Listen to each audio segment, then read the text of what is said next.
You are listening to the Billy Dees Podcast. Well, hello, everyone, and welcome to the podcast. I am Billy Dees. I am absolutely thrilled that you are here. I don't know where you found us, but you can find us pretty much anywhere podcasts are found, including Apple Podcasts, Spotify, iHeartRadio, on down the line.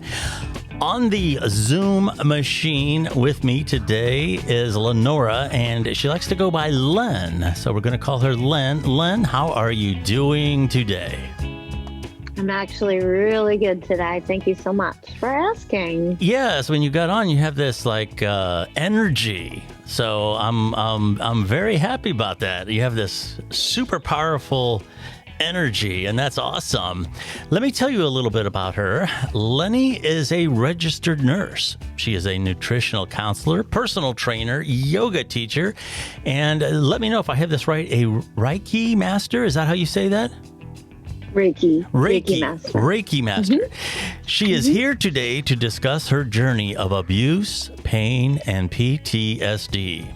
She made it through this journey not only as that of a survivor, but as a healthy and happy individual. She hopes to inspire others who may be going through their own passage of trauma or difficulty to let them know that hope for recovery is possible and within reach. And just a little note today, our interview today does contain some sensitive subject matter, and especially if you are a survivor, there may be some triggers in this episode. So we just want to kind of let you know if you are sensitive to that, we perfectly understand. Just be aware that we might be discussing some sensitive issues today.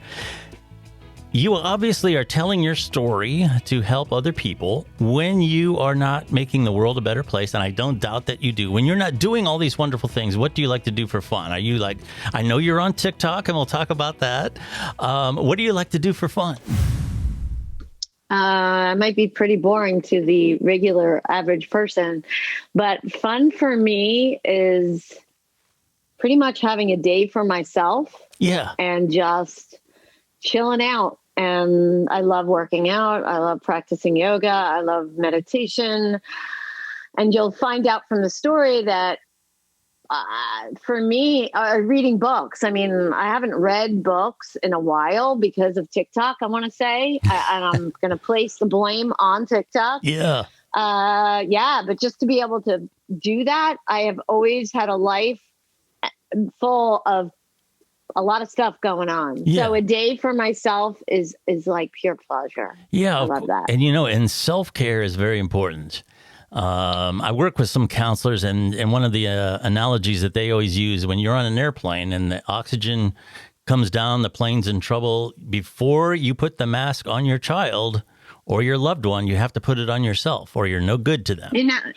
Billy, that is so weird that you said that. Really? This is the fourth time, and everybody, I'm a little weird. I just, you'll see my personality, but that's like the fourth time I've heard that in the last week. But my thing is, and this is not my quote, but you have to be selfish to be selfless. That's true. You have to. So I am very, very selfish. Well, good. With what I need to do to be able to give. I know what you mean, and I don't doubt that the world's a better place for it. Where are you from originally? Where were you born and raised? New Jersey, all the way. New Jersey. Central New Jersey. Right now I live in Central New Jersey, Hillsborough. I was born in Scotch Plains, New Jersey. Yeah. So I've always been in Jersey. Jersey girl. Jersey girl. Yes. All right. Have you seen the Jersey Boys? Have you seen the play? Have you seen the musical? No, I have not. No, I haven't. Now, I've in the process of getting ready for this interview, I checked out some of your videos. Now, did I hear you right that you are one of 11 children? Correct. Wow. So one of 11 children. Where were you? Were you one of the younger ones or one of the older ones? I am the fourth up from the youngest. Okay. Fourth up from the youngest. Yeah. All right. So there are a lot ahead of me. So that's probably why this story makes a little bit of sense as we go. But before we even dive into any of part of the story, I heard this today, and I wanted to read this because it's a very short quote. Okay. It is from somebody, and I don't want to take the credit for coming up with this quote today. Yeah. Although he did not write the quote. His name is Dylan Sessler. He was actually on my podcast. He is a survivor, mental health advocate, pretty big on TikTok. All right. But I was on my way to the doctor today, and this popped up, and it was perfect for today. So the quote is, "One day you will tell your story of how you overcame what you went through, and it will be someone else's survival guide." And that's by Brene Brown. And Brene Brown is, I don't know, she is an inspirational speaker, huge, has written, I don't know how many books she's written, but that just stuck out for me today. And that's exactly why I do what I do. Yeah. I've just been telling my story. I'm almost 56. I've been telling my story probably since I'm 50 now. Okay. So it took that long, but in the hopes of maybe helping, being somebody else's survival guide. Sure. So I thought it was perfect for today. Obviously, it's a great cause to want to help others, but is there any part of it that is therapeutic for yourself? Oh, for sure. Yeah. I mean, I'm not going to say that telling my story doesn't bring me back, but I think each time I tell it, it releases this pain a little more every time. Yeah. So, and I'm sorry, everybody, if we are watching this live, my light just went out. So I'm really sorry about that. Okay. Am I okay still? You are right? just fine. Okay. Sorry. Yeah, that's okay. No, we'll be okay. Sometimes. All right. Okay. Your early life, obviously a lot of siblings. Before things started to before you started having issues, before problems started for you, how was your life generally? Were you generally a happy kid? You like to play outside? Normal friends? What kind of a child were you like? Well, I have to say that when I started out in life, I've always had issues in my whole life. So at 2 years old, I was, out of all the 11 children, I came down with bacterial meningitis, which back then it was deadly because there wasn't vaccines, there wasn't, and bacterial is different. It affects the brain. It affected my heart and my hearing. So that's how I lost some hearing out of my right ear. But I was in the hospital for 3 weeks with that in a fetal position, could not move. The doctors had told my parents that I didn't look good for me. Mm-hmm. And I've had 3 near-death experiences in my life, and that was one of them. And it was a pure miracle that I was okay from that. Wow. And, but growing up, well, from that, because I couldn't hear, it isolated me already. My hearing, of course, if you don't hear, you kind of go into an introvert. You become sort of an introvert. Not for everybody. For me, it was. So I always felt, even in a house full of this chaos, I felt alone. Yeah. Always from way from the beginning, for as long as I can remember, I felt that I was different.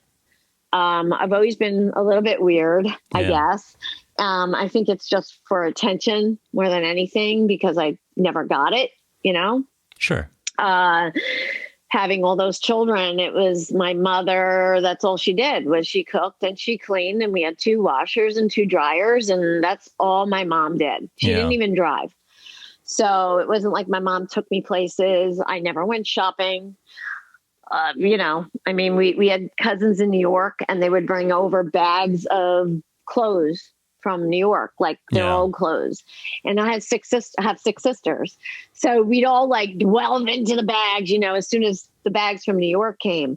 But I didn't know any different. Yeah. So to this day, I'm not like the other women. I don't like shopping. I'm not, I've never been into that. I've never been into any of the materialistic anything.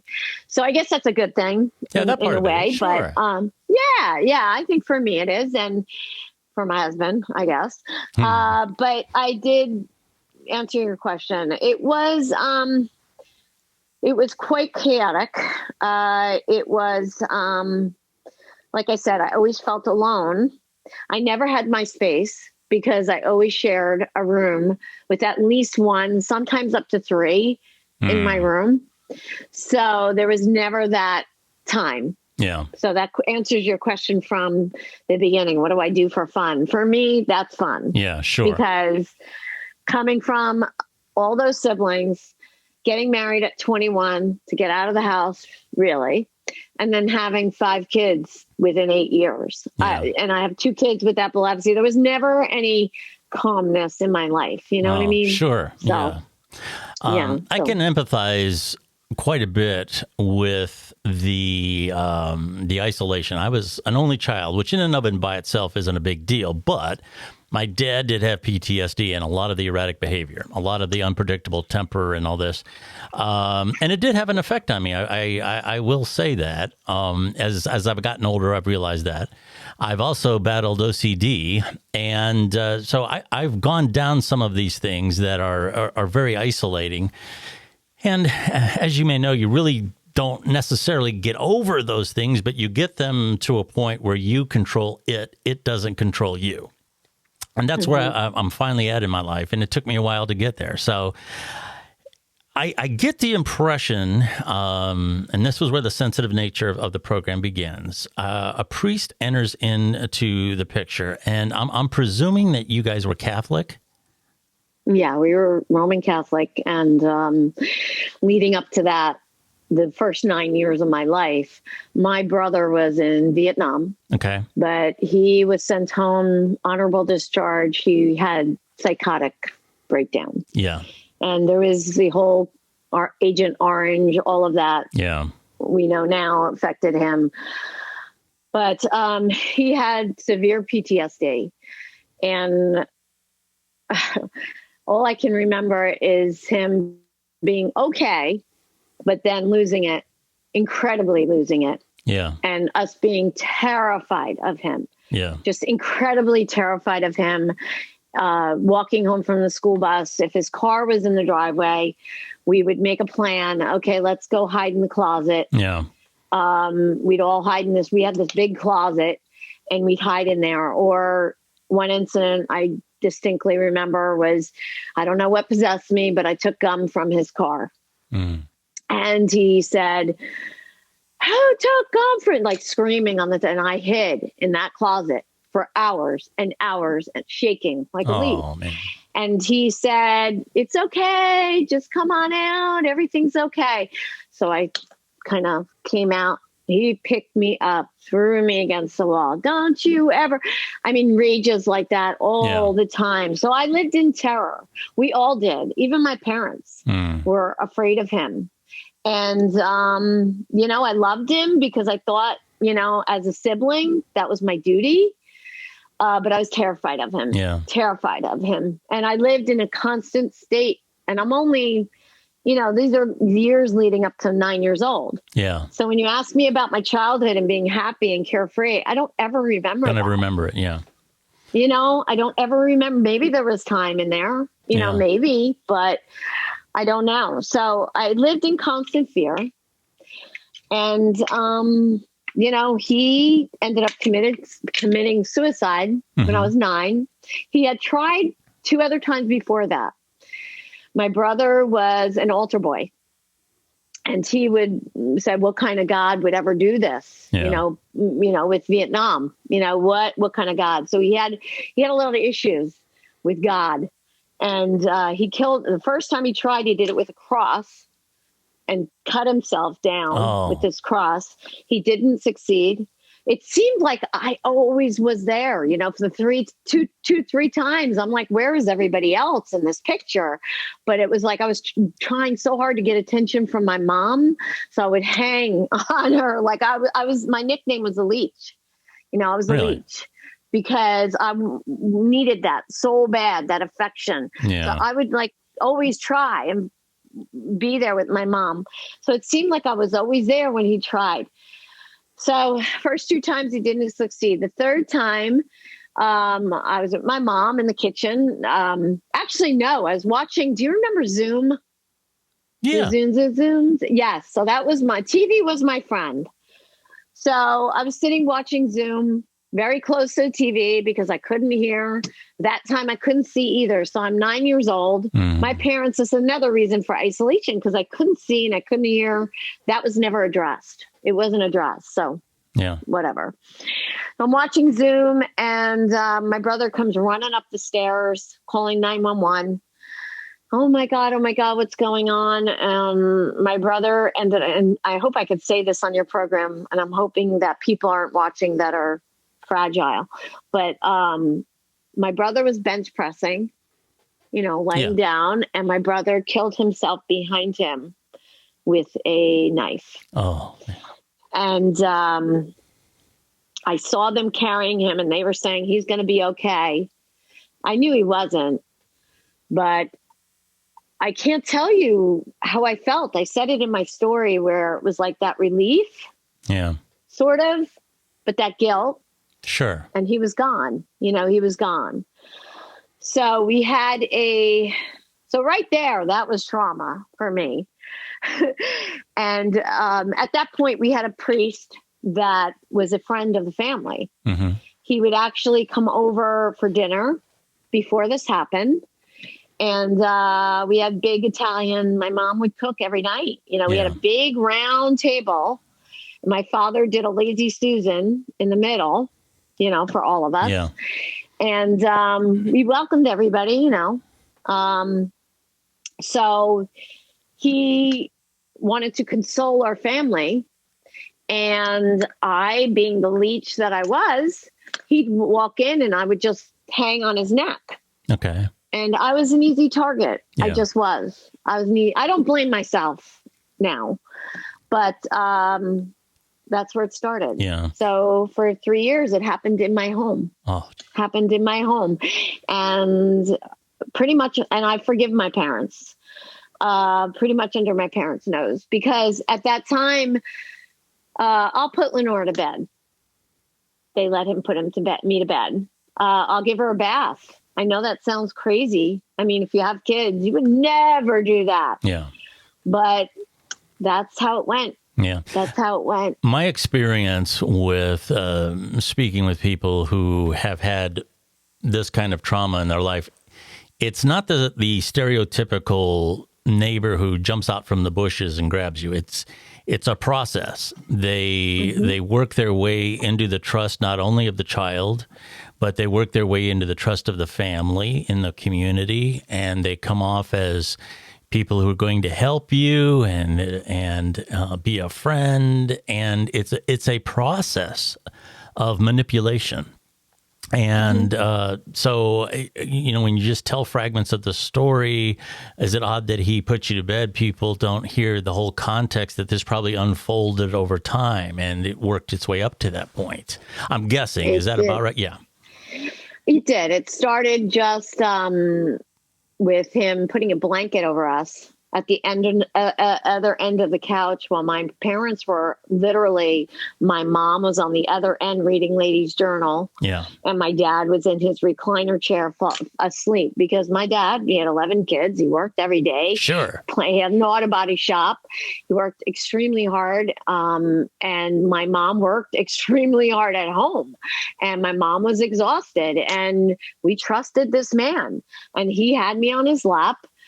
And, I don't even, the sweat, the sound, I can bring myself back there.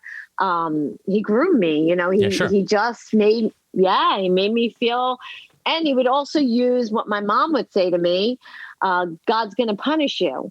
If you tell your mom, that's the way I was brought up. Yeah. Like if I did something, like if I fought with my sister, did something, God's going to punish you. That was embedded in my head. Yeah. That was embedded in my head. So he took advantage of that.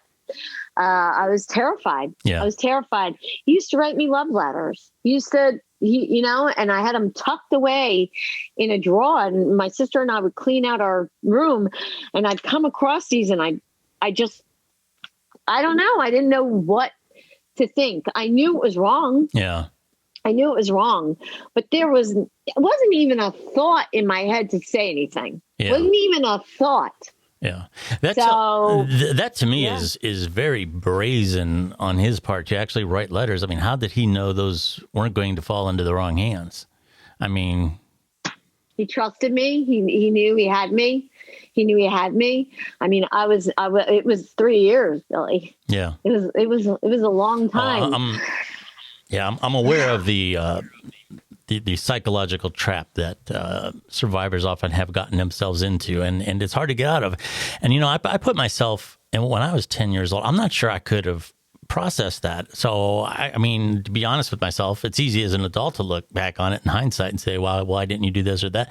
But your mind isn't functioning like that when you're 9 or 10 years old. You don't, I didn't even know what different sexuality was when I was that age. I don't know how I would have comprehended it. And you talked about some of the things that went on in your family, but you also had a boyfriend that didn't treat you that well either at a very young age. Right. So I don't think I ever respected my body after that. Yeah. I think that I just thought, and I was not to be like an ego, this thing, but I guess I was kind of pretty back then. And I used that. I used it in every which way because that's all I thought I had to offer was the body and my face and just getting anything I wanted in that way. You know what I mean? So I just felt like that's all I was good for, and I had a boyfriend who I was 15 and as boyfriends go, he was a coke addict. I never touched drugs. I did drink. I tried to numb my feelings, and we'll get into that with the bulimia and stuff. But I did drink a little bit just to try to later on to numb my feelings. But this boy, I just felt like, I'll do whatever, but I wasn't going to do that. Yeah. Like, I wasn't going to do that. I would get the person, then I would not do anything because it was like, I guess it was a game in my head okay, this is what I have to offer. That's it. It was sort of like a game to me. Sure. But this kid I liked. But I was only 15 and he was 17. He drives me to his house and he was going crazy on coke and he just abused me. And he said, I broke your cherry. I did this. I ran out of the house. Please just take me home. I felt it was happening again. Like, what is this? Like, what? Like, I hated love. I hated like, what is it? What is love? What? Even when I got married, I didn't feel like that. Yeah. I just wanted to get out of my house, honestly. And I did. My husband knows this. It's like, I didn't marry for the right reasons. I just needed comfort, I guess. Yeah. And we're getting ahead of the story. But yeah, so that happened. And also my brother's friends, they used to stay over and we'd all sleep on the living room floor. And they would just, do whatever they wanted with me. And I just was like, that's what I'm good for, Yeah.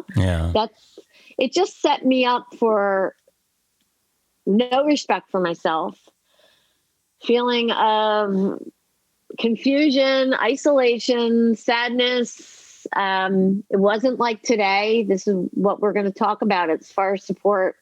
And I talk about this a lot with the pillars of health and wellness in the mind, body, and heart. Is that support is one of your number one things to have, support and the community. Yeah. I didn't have any support because I didn't talk about it. Now it's so different. Yeah. So God bless that. So in my experience too, it's very common for years to go by before survivors can talk about it. And actually you're at the age where a lot of them, 50 is about where a lot of them start to feel comfortable. It takes that long. So yes, now this stuff that was going on led to some eating disorders. You just want to briefly talk about how that somehow comforted you. Yeah, well, it started off where if I could have control over the food, that's the one thing I had control over. Mm-hmm. You know, he took control over my body. He took away my innocence. Yeah. So I felt like I had control of what went in my mouth. Yeah. So it started out as anorexia when I was 16. Mm-hmm. And back then you didn't talk about that. I Right. wore baggy clothes all the time. My mom was busy. But then my period stopped. And I told my mom, and she brought me to the doctor. And the doctor, when I took off my clothes, it was like, oh, you just got to get her to eat. Yeah. That was the answer. Yeah. That was the answer. And my dad, being the Italian man that he is, just like grabbed me by my shirt. You're eating, sit down, you're eating. And that was the answer. And I figured out how to throw up. And the rest is history. I almost died. That was my second bout with death, was bulimia, because I had a heart issue from meningitis, and I was really messing with the electrolytes and firing in my heart. And I went to the hospital many times, and that was another big secret for 6 years. Mm-hmm. And I used to throw up 4 or 5 times a day. Wow. And there was a ritual that, I had to throw up until I saw blood. Ooh. Or it wasn't good enough. And I would be by that toilet asking God to take me. I wanted to kill myself. I can't tell you how many times. I was already isolated, and this brought me into more isolation. And, I can bring myself back there. And I've only been able to talk about this on podcasts without crying very recently. Okay. It was the darkest time in my life. And instead of me having control over food, the food had control over me. Yeah. Because you need to eat. Yeah. You need to eat. And I just didn't know how. I didn't know how to eat. And this is why I'm so passionate what I do as far as being an RN holistic health coach. And I live, eat, and breathe this, because you've got to get that connection with the food. When you get the connection with the food, you're able to think better. You're able to have better relations. Your moods will be better. You will be able to exercise better. That foundation is huge. Yes. So very passionate about that. So I was able to make that connection way later. Yeah. That is part of the story too. When it bears just mentioning, before we get to your recovery, that in the midst of all this, you were also in a bad automobile accident. And that's the third brush with death. Yes. In the midst of my bulimia, I was 16 to 22. I had a car accident when I was 19. I was a passenger, actually. And I don't remember the accident. I was hit on the side of the frame of the car, and I had a fractured skull and facial nerve crushed in my head. And they brought me over to Mount Sinai, New Jersey, and not Mount Sinai, JFK Hospital in New Jersey. And the doctors, this is what I was told, were throwing up the towel. I was in the ICU for 3 days. Okay. And they didn't know what to do with me. Okay. My face was not moving on one side, and they were not doing anything. My father knew a lot of important people. They got me transported over to Mount Sinai, New York, like right away. A doctor named Dr. Eden operated on me right away, was able to relieve the pressure on the facial nerve. Back then you shaved the head. Then I have a cut in the back of my ear. They took out part of my skull. To relieve the pressure, the skull that was crushed on that nerve. They saved the bone for my hearing. They had to get rid of that bone for your hearing, one of the bones. There's 3. And they saved it, sewed back up my head. I had to go to rehab to move my face again for a year in New York. I have about 85% left. Improvement on the left side, but that never... So there were no tears, there was no saliva. I couldn't close my eye.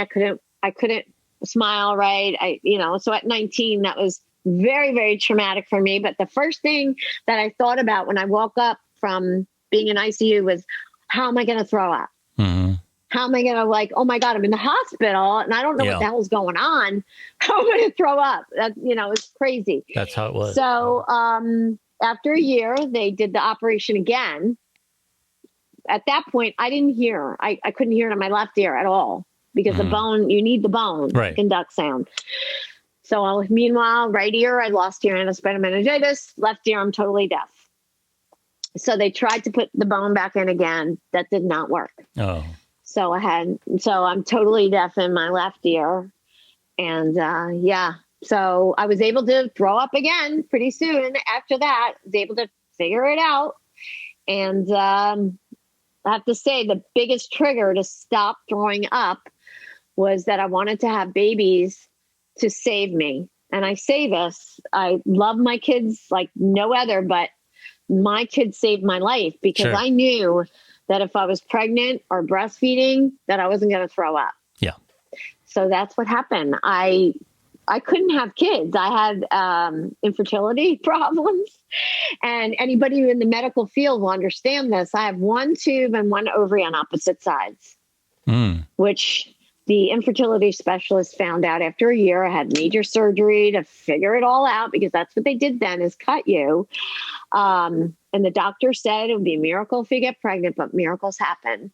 So 5 babies later, I had them within 5. And that's what started the path to recovery for me. But I was not recovered, Billy. I mean, in my head, I was recovered from my bulimia, but not in my head. I was still dealing with this trauma from my abuse. I never spoke about it. Yeah.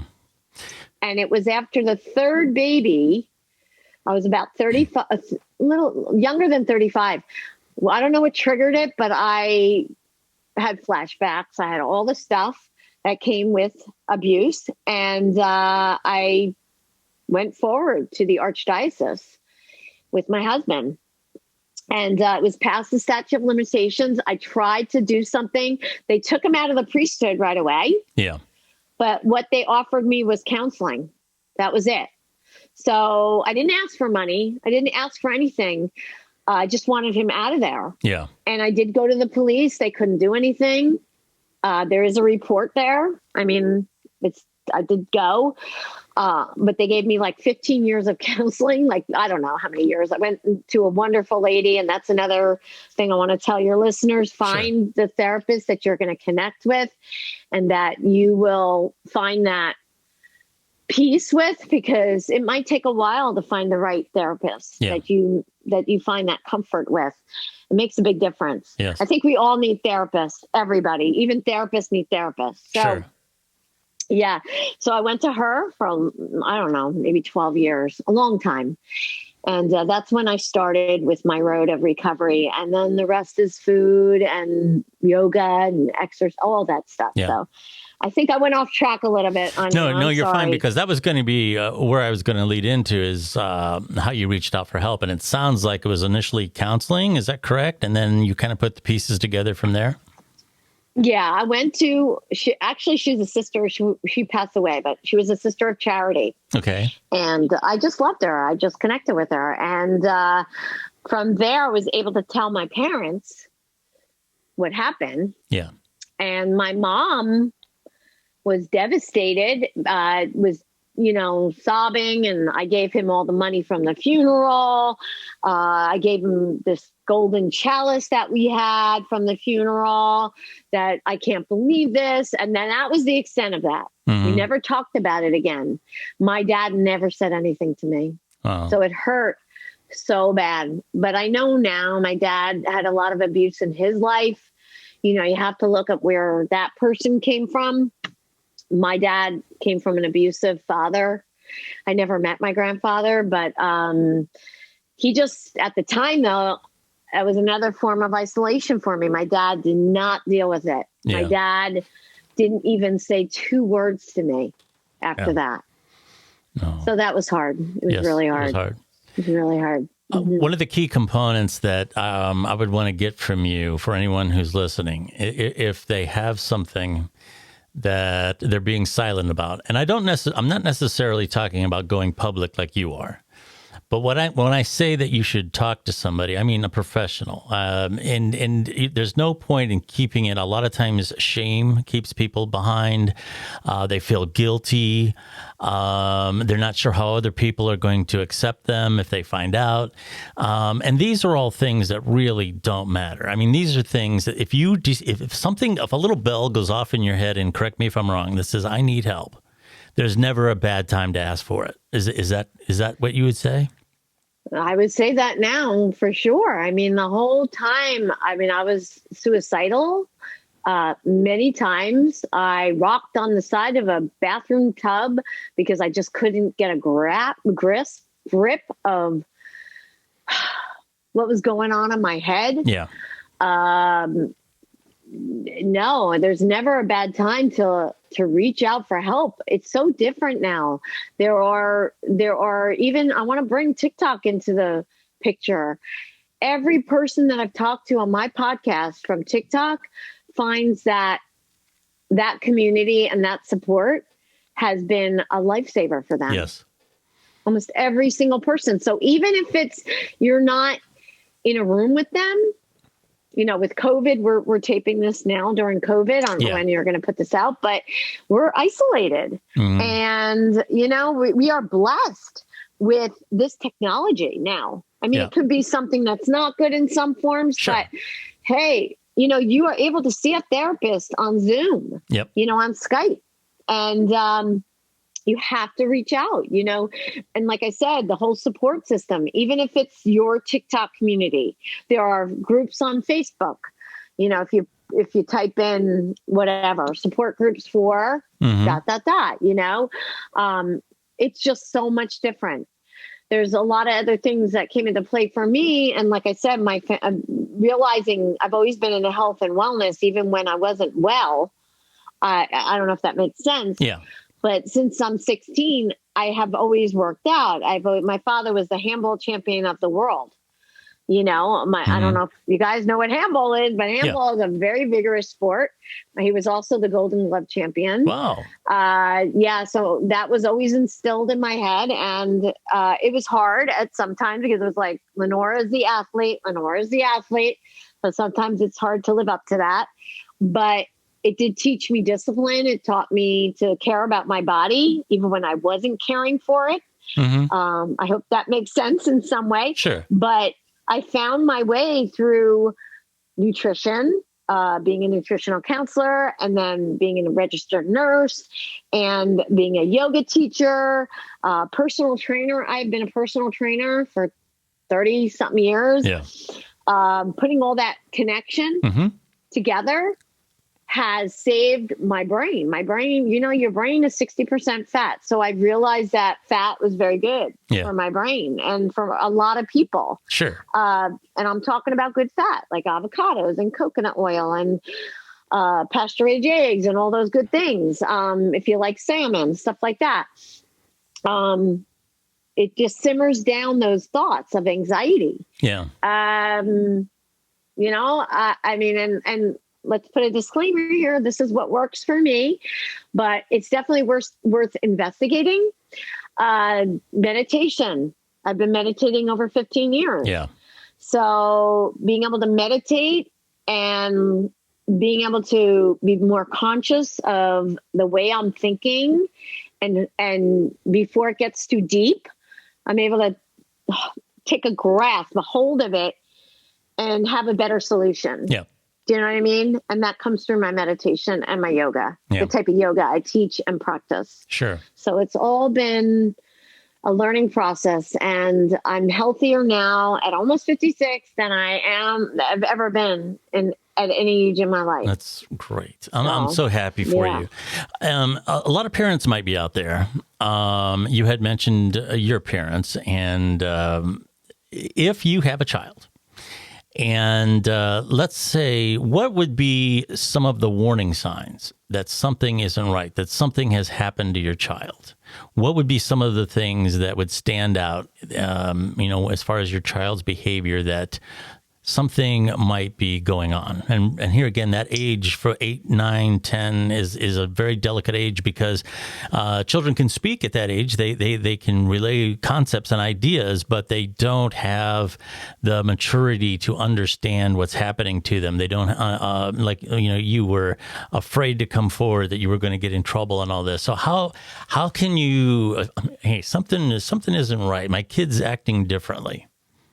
Notice that they're acting differently. Yeah. Isolation is huge. These are just a few, like self-hatred, like not feeling good about themselves, sadness. Yeah. But they can also go the other way, where they are, acting overactive, like making up for their sadness by being silly or weird, quote unquote weird, being obnoxious. Maybe not doing so well in school. Yeah. I would also say for that parent to always keep the lines of communication open. That is huge. Yeah. I never had that. Yeah. So have family meetings. Family meetings are great.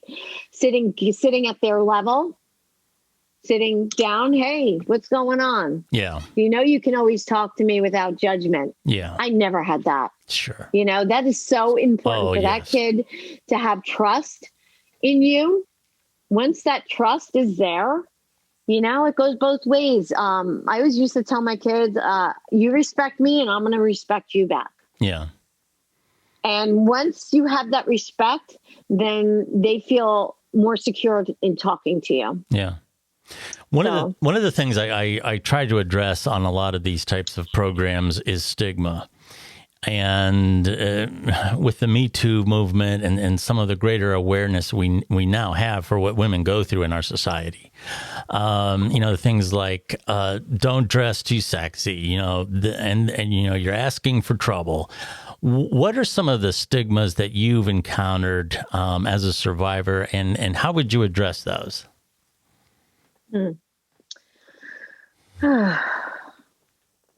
Could be that's enough, mom.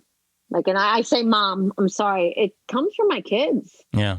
Like, they don't want to hear, all right, you've said enough. Yeah. Like, maybe you're just saying it for attention, or, it's the first thing that came to my head was that you might be looking for attention. Okay. And for me, that's like, how would I address that? I would say that it's their thinking. Yes. That they are the one who have the problem. Yes. I'm not going to stop. Yeah. It's their own issues. Yes. And I say my kids, it's not just my kids. It could be other people that are looking at it that way. Yeah. Attention seekers.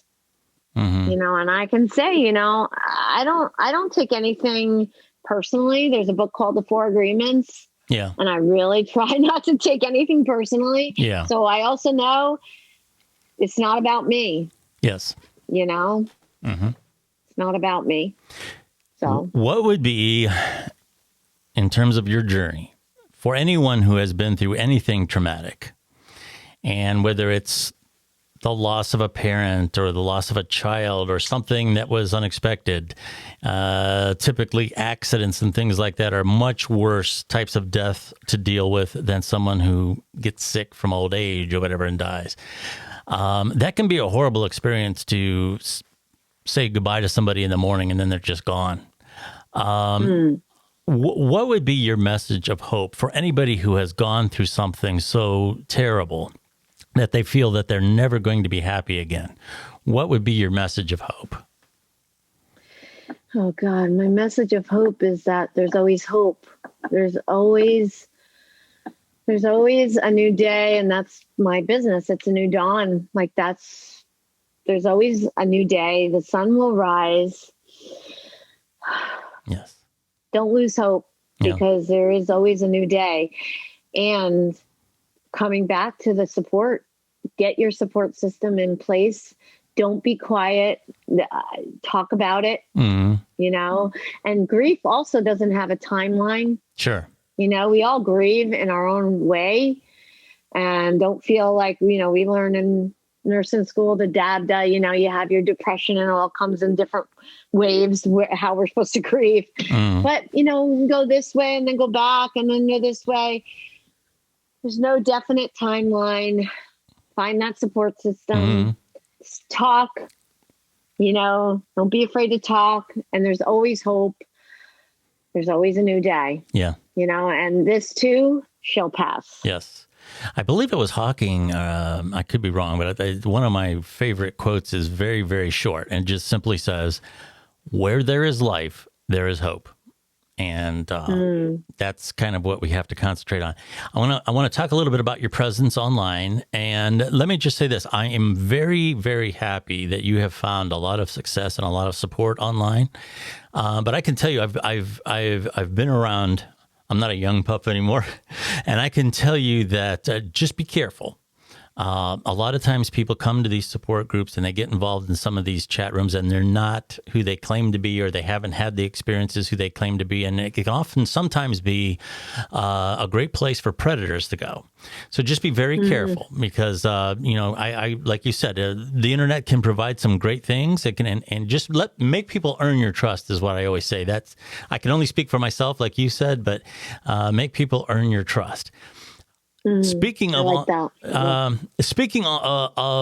being online, you're online a number of different. Let's talk about your podcast first. You have a podcast. Where can people find you? What's the name of your podcast, and where can people find you?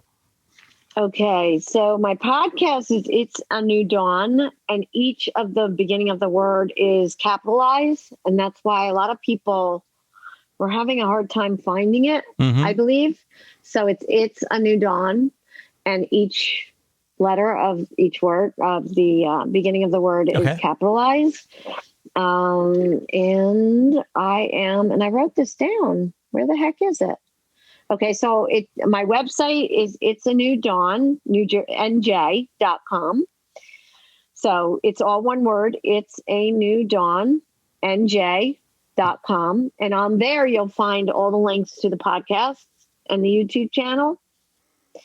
And my TikTok is at It's a New Dawn, 4 YOU. Okay. And you're also on Twitter, and I'm mentioning that for a reason. Do you have your Twitter? I don't even know my Twitter. Because you're the one who got me on Twitter. I have it right here. Okay. It's at Lenora, and it's COLARUSS 1, numeral 1. And I only say that because social media, you know, we all have our little comfort zones where we find success and where we don't. As a general rule, I would believe most podcasters agree Twitter's a great place to be because of the fact that it is so real time. It is, so trending. When something happens, when there's a political debate or whatever, you don't have to wait for people to make videos or what. They're right there in real time. You can gauge the responses, and it's not scientific. It's not a scientific poll, but the fact that it's so real time and it's so trending and it's so topical. There's a great community for not only podcasters but for podcast fans as well on Twitter. So it's yes, I would strongly, encourage that. I enjoy your videos. Now you do on TikTok. For those that don't know, you can make 15-second videos, or you can make up to 60-second videos. You can do them within the app, or you can do them in something else and upload it. And you can also go live if you have so many followers. I believe 1,000. If you have 1,000 followers, you can go live to your audience, and you do that, and you do such a great job with that. I just wanted to tell you that. Do you enjoy doing those? I do. I do enjoy doing them. I always feel like I need to do more. Yeah. I always feel kind of like I'm boring because I have no special talent, you know? You're very talented. Being a communicator is talented. Yes. I know. But, you get on and people are playing the guitar. They're like drawing. They're in the gym, although that is a talent of mine. But I just feel like I don't want to be working out and I don't know. It's not me. It's just not. I mean, that is me. Working out is me. But I don't know. Yeah. I'm just me. I just sit there and that's and there's nothing wrong with being just you when who you are is a sincere person. And in essence, this is going to sound kind of odd, but you are your best product. Sincerity and being authentic. Those are things that not everybody has, to say the least. And it's one of the things that stood out. It's one of the reasons why I reached out to you to do this interview.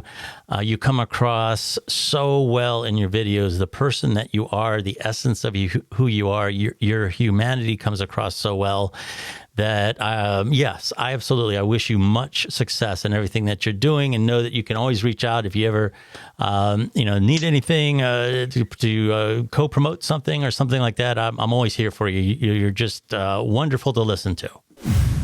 Thank you so much. Oh. That's so sweet. That was beautiful. Oh, well, all right. Thank you. Well, thank you. Oh. It's true. It's just speaking the truth. We have been speaking to Lenora, and she kind of went through all of her social media. Please do search her out. Give her a follow. And that's in social media, interacting with somebody, making a comment, reposting their stuff, so much helps them because it drives their analytics. And anytime you find somebody that's got a worthwhile message, I always advise, help them out a little bit. And we hope people do that for you. Thank you very much, Len, for being on the program today. Thank you. Everybody have a wonderful and blessed day. Awesome. My name is Billy Dees, and you can find me on Twitter as well at Billy Dees. That's kind of like my social media home. On my Twitter account, I do have all my links there, so you can find me there. Tweet me anytime. You just have to be nice. You don't have to agree, but you just have to be nice. Just have to be nice. I'm Billy Dees, and thank you very much for listening to our podcast today, and we'll talk to you again next week.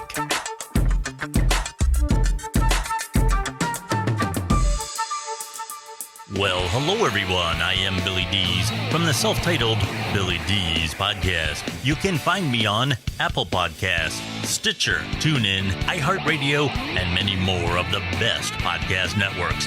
Join me for my commentary and interviews. Follow me on Twitter, real easy to find, at Billy Dees. I am Billy Dees. I'd love to have you listen in.